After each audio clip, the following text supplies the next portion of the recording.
आपने किसानों को लेकर सम्मेलन रखा, लेकिन कृषि मंत्री यहाँ पर मौजूद नहीं रहे। उनके ऊपर इन दिनों बड़े भ्रष्टाचार के आरोप भी लग रहे हैं। कांग्रेस का काम है हमेशा राजनीति करना। वैसे ही आने वाले समय के अंदर भी राजस्थान में भी कांग्रेस शून्य होगी और बार बार भाजपा आएगी और भारतीय जनता पार्टी की सरकार बनेगी।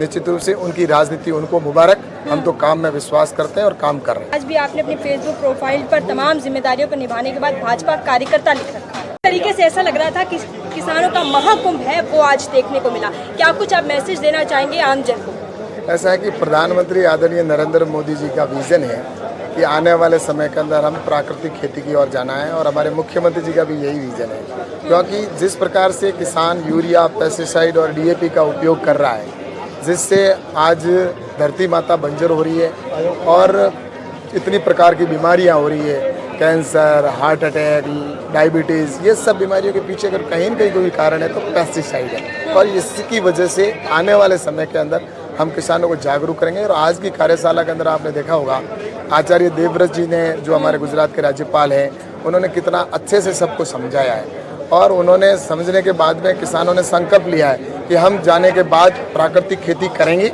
और प्राकृतिक खेती करवाएंगे, जिससे कि आने वाले समय में हमें यूरिया, डीएपी सिर्फ और जहर से मुक्ति मिलेगी। और इसको लेकर हम किसान मोर्चे के माध्यम से भी आने वाले समय के अंदर हम सभी गाँवों के अंदर जिला पर कार्यशाला करेंगे, फिर नीचे विधानसभा स्तर पर कार्यशाला करेंगे और एक आत्मनिर्भर गांव भी बनाएंगे और उस गांव के एक मॉडल के रूप में खड़ा करेंगे, जिससे कि दूसरे गांव के लोग भी उससे प्रभावित हो और उसको समझे और दूसरी जगह भी हो। तो ऐसा मुझे लगता है कि आने वाले समय के अंदर राजस्थान सरकार के सहयोग से और भारत सरकार के सहयोग से किसान मोर्चा, भारतीय जनता पार्टी या राजस्थान और पूरे देश का मिलके हम किसानों के जीवन में परिवर्तन भी करेंगे और प्रकृति की ओर लौटेंगे। किसान मोर्चा जिंदाबाद, वो पॉलिटिकल एजेंडे का हिस्सा है, क्योंकि लगातार विपक्षी कहते हैं कि भारतीय जनता पार्टी जैसे जैसे 2028 पास आ रहा है वैसे वैसे नए नए नवाचार। ऐसा है कि ये जो इतने किसान आए राजस्थान से, उनके आप इंटरव्यू लेकर पूछना कि इसमें राजनीति थी या एक विकास का काम था या किसी का जीवन बचाने का या आने वाले बच्चों के भविष्य या उनकी पीढ़ी को बचाने का आज विषय था। इसलिए ये किसान ही कह देंगे, क्योंकि कांग्रेस का काम है हमेशा राजनीति करना और उन्होंने राजनीति की है। पहले भी जब किसान को 3 बिल आए थे उस समय भी उन्होंने राजनीति की थी, जो किसानों के जीवन में परिवर्तन करने वाले थे। और बजट भी उन्होंने नहीं दिया था, उनके जब सरकार थी 2013 से पहले 22-23 हज़ार करोड़ का बजट होता था। आज कृषि का बजट 1,25,000 करोड़ मोदी जी ने किया। किसान सम्मान निधि का पैसा दे रहे हैं। आज एग्रीकल्चर इंफ्रास्ट्रक्चर फंड का प्रावधान किया गया है, जिससे 5 करोड़ तक किसान अपनी प्रोसेसिंग यूनिट लगाना चाहता है तो एफपीओ के माध्यम से लगा सकता है। ये सारी चीज़ें हैं जो प्रधानमंत्री जी के दिल में, विजन में है। और भारत आने वाले समय में आत्मनिर्भर बनेगा तो किसान का आत्मनिर्भर होना जरूरी है। और इस दिशा के अंदर मैं जब मंत्री था तब हमने कई योजनाएं चालू की थी जो ग्राउंड लेवल पर नहीं पहुंच रही थी। आज मुझे किसान मोर्चे के अंदर काम करने का अवसर मिला है, तो मैं निश्चित रूप से संगठन के माध्यम से नीचे तक इन योजनाओं को पहुंचाने का काम करूंगा, जिससे कि आने वाले समय के अंदर हम काम करवाएंगे और विकास हो, जो किसानों के जीवन में परिवर्तन आएगा।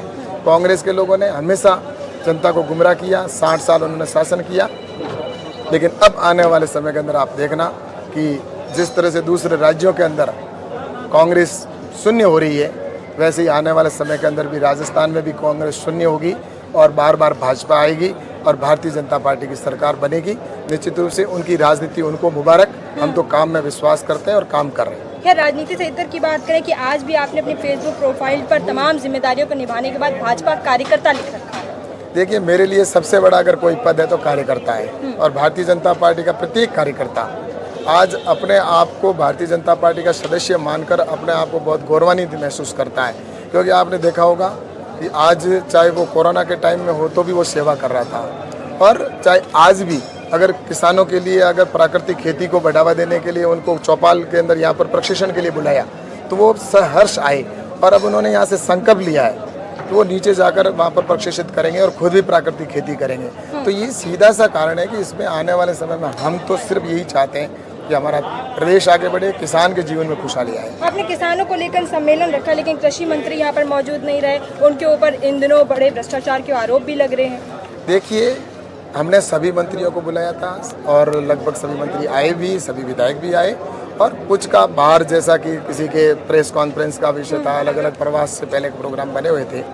तो मुझे लगता है कि ये कोई उसका हिस्सा नहीं है, ये विषय नहीं बनना चाहिए, क्योंकि आज इतनी बड़ी संख्या के अंदर किसान आए। हमारे मुख्यमंत्री जी आदरणीय भजन लाल जी आए, वो अगर आ जाते हैं तो उसके बाद में मुझे लगता है कि कोई चीज़ नहीं बचती। हमारे मुख्यमंत्री जी ने बहुत अच्छे से आज यहाँ पर आपने देखा होगा कि विषय के अंदर कहा कि हम प्राकृतिक खेती को आगे बढ़ाने का काम करेंगे, उसमें जिस प्रकार से सहयोग करेंगे, तो मुझे लगता है कि निश्चित रूप से आज की कार्यशाला मेरा सवाल ये था कि उनके ऊपर भ्रष्टाचार के भी आरोप लग रहे हैं। ऐसा ये निराधार आरोप है, ये कांग्रेस का काम है, विपक्ष का काम है और वो लगाती रहेगी, क्योंकि जब कोई मंत्री खुद जाकर अगर सर्जिकल स्ट्राइक जैसे करता है, वहाँ पर जाके कार्रवाई करता है, तो उसमें वो पकड़े जाते हैं, वो उन्हीं के गुर्गे हैं।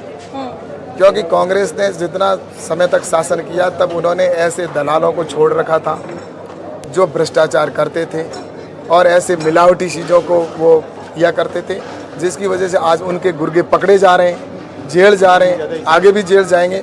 भजन लाल जी की सरकार ऐसे एक्शन लेती रहेगी और किसानों के साथ जो भी धोखा करेगा उसको जेल के अंदर जाना पड़ेगा, क्योंकि जिस प्रकार से सीड नकली आता है कहीं पर ये जिस तरह से दूसरी दवाइयाँ फर्जी दे देते हैं, उन पर एक्शन होना चाहिए। और निश्चित रूप से किसान मोर्चा भी बार बार ऐसी जगह पर जहाँ भी होती है वहाँ पर कहता भी है, और पहले जब मैं मंत्री था तब भी मैंने ये चीज़ें सारों को कहा था। अशोक जी गहलोत की सरकार को मैंने उस समय मंत्री को भी कहा, अशोक जी को भी कहा, लेकिन राजस्थान में सरकार उस समय कांग्रेस की थी, उन्होंने एक्शन नहीं लिया। भजन लाल जी की सरकार आने के बाद एक्शन पर एक्शन ले रही है और आगे भी लेगी।